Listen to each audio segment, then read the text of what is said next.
Hello everyone, आज हम लोग करने वाले class 12 account NPO practical problem 45। ठीक है, चलिए प्रैक्टिकल प्रॉब्लम 45 छोटा सा क्वेश्चन है।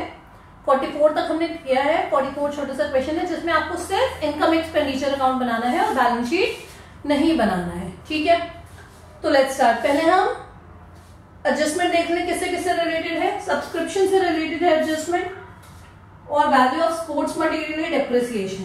ठीक है, चलिए पेमेंट साइड में दिया है पहले सैलरीज, तो सबसे पहले हम सैलरीज डाल लें। एक्सपेंडिचर में जाएगा, कोई एडजस्टमेंट नहीं है इससे रिलेटेड, तो पूरा पूरा सैलरीज। पोस्टेज, इससे भी रिलेटेड कोई एडजस्टमेंट नहीं है, 1250। Rent no adjustment again, 9000। Printing and stationery, इसमें भी कोई एडजस्टमेंट नहीं है, ये सारे एक्सपेंडिचर हैं। ठीक है, एक्सपेंडिचर रेकरिंग नेचर के, रेवेन्यू नेचर के एक्सपेंडिचर है जो हम इनकम एक्सपेंडिचर में डालते हैं। ठीक है, ये हो गया। इसके बाद स्पोर्ट्स मटेरियल दिया है। क्या दिया है? स्पोर्ट्स मटेरियल, और ये अमाउंट है कुछ 11,500, ये अमाउंट है। ठीक है, और इसमें एडजस्टमेंट में लिखा है, थर्ड पॉइंट है एडजस्टमेंट का, value of sports material at the beginning and at the end of the year was 3,000 4,500 respectively. मतलब जो ओपनिंग स्पोर्ट्स मटेरियल था वो था आपका कितना? 3,000, और जो क्लोजिंग था वो था 4,500। ठीक है, जब ऐसा कुछ दिया और ये जो बीच में बैलेंस शीट में दिया, इसका मतलब क्या है?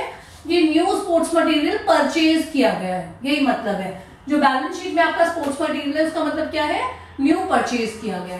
ये ओपनिंग स्टॉक हो गया, ये क्लोजिंग स्टॉक हो गया, और ये बीच में परचेज है। जब आपको ये इंफॉर्मेशन दी हो तो आपको क्या फाइंड आउट करना है कि पूरे साल में कितना स्पोर्ट्स मटेरियल कंज्यूम हुआ है। जो कंज्यूम हुआ है वही आपका एक्सपेंडिचर है, जो कंज्यूम नहीं हुआ है that is not your expenditure. Clear? So consume होने का फॉर्मूला क्या है? बहुत सिंपल है, opening plus new purchase minus closing. जो शुरुआत में था, ठीक है, वो प्लस आपने बीच में जो खरीदा वो हो गया।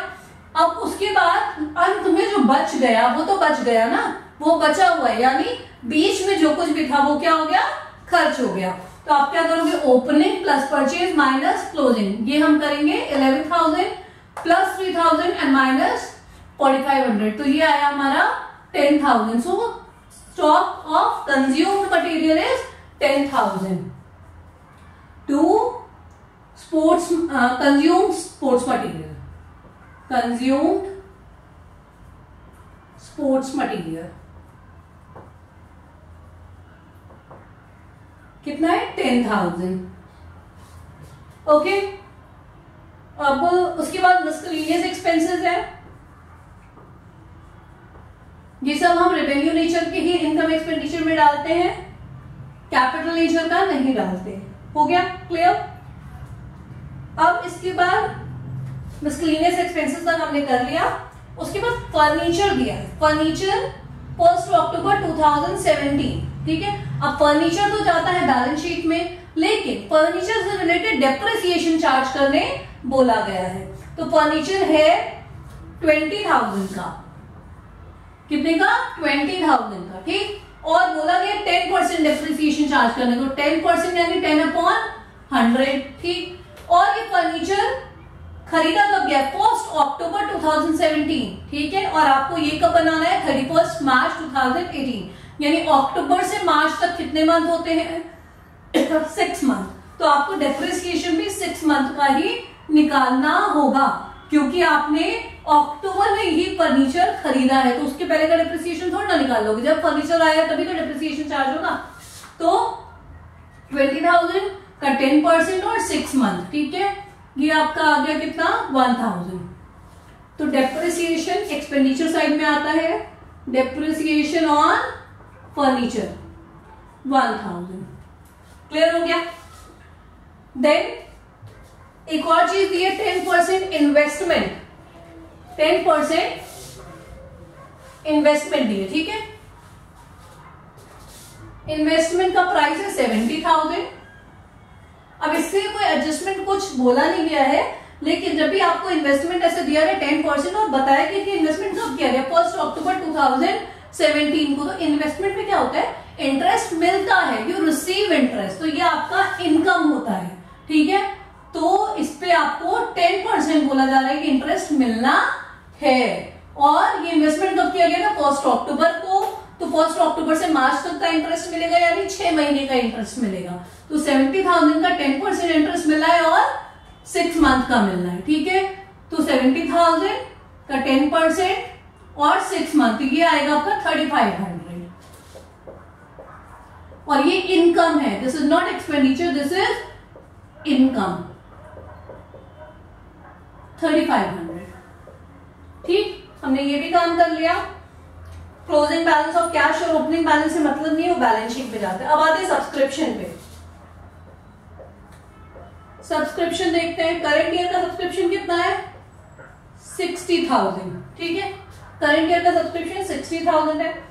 एडजस्टमेंट क्या लिखा है, पहला पॉइंट है सब्सक्रिप्शन आउटस्टैंडिंग एज 31 मार्च 2018 16,200, यानी करंट ईयर में अभी आउटस्टैंडिंग कितना है 16,200। करंट ईयर के आउटस्टैंडिंग को क्या करते हैं, ऐड करते हैं, ठीक है। करंट ईयर आउटस्टैंडिंग को हम ऐड करते हैं, 16,200 ऐड कर देंगे, क्लियर, हाँ।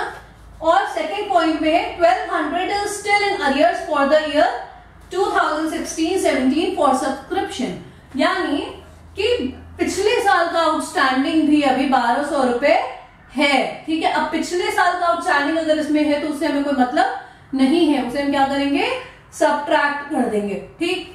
तो पिछले साल का जो प्रीवियस ईयर आउटस्टैंडिंग है उसे हम क्या करेंगे, सबट्रैक्ट कर देंगे। तो फाइनल अमाउंट आ गया 75,000, क्लियर। डोनेशन बिलियर्ड्स टेबल, अगर स्पेसिफिक पर्पस के लिए डोनेशन आया है तो वो कहां जाएगा, ये बिलियर्ड्स टेबल के लिए आया है, स्पेसिफिक पर्पस के लिए है डोनेशन, तो वो जाएगा बैलेंस शीट में, वो यहां नहीं जाएगा। एंट्रेंस फी इनकम होती है, रेवेन्यू नेचर का मानते हैं इसे, इसलिए हम इनकम में दिखाते हैं 1100, ठीक है। सेल ऑफ ओल्ड मैगजीन, ये भी हम इनकम में दिखाते हैं, कितना है 450, ठीक। आई होप हमने कुछ भी नहीं छोड़ा है, सारा कुछ हमने कैलकुलेट कर लिया है। अब हम निकाल लेते हैं कि सरप्लस आ रहा है या डेफिसिट आ रहा है, ठीक है। Let us check quickly.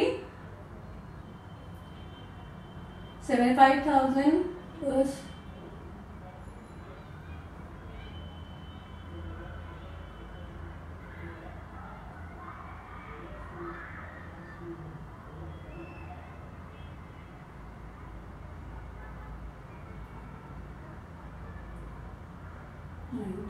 Minus